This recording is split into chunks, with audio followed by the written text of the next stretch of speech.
Nung mga nakaraang araw ay ilang beses nilang kinliring itong Zobel Rojas.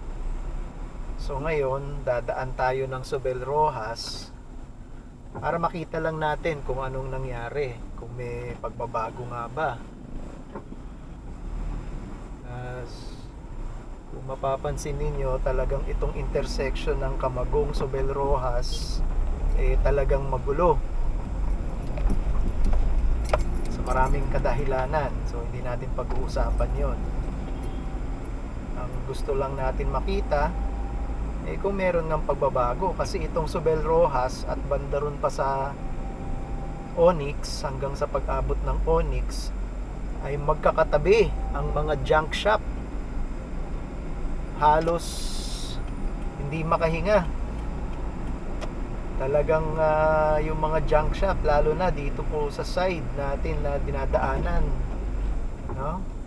So paglagpas lang po rito, itong eskwelahan na to sa kanan, mapapansin po natin yung mga junk shop na rito. At titignan po natin kung yung punong barangay nga napapanatili nga na maluwag. Well, ngayon pa lang, unang-una makikita nyo, okay, ayan na, dito na po nag-uumpisa, ayan na yung mga junk shop. So kahit pa paano nabawasan yung kalat at pinipilit na nila na maipasok lahat,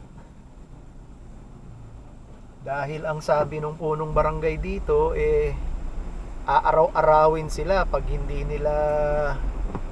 sila sumusunod. So ayan, medyo maluwag na nga, no? Mga pumaparada na nga lang talaga basta mga ganitong oras, dahil alam nilang wala nang iikot.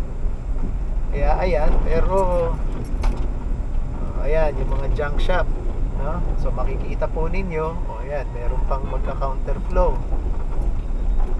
no? So ayan, so kahit pa paano umayos naman, luminis naman.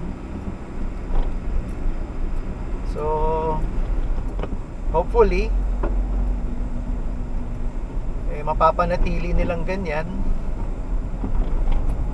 Ang next project na lang siguro dito paano nga ba talaga maluluwagan ang bangketa upang malakaran na ng mga tao. Ayan, kung mapapansin ninyo talagang maraming laman pa ang bangketa. I'm sure sa umaga yung mga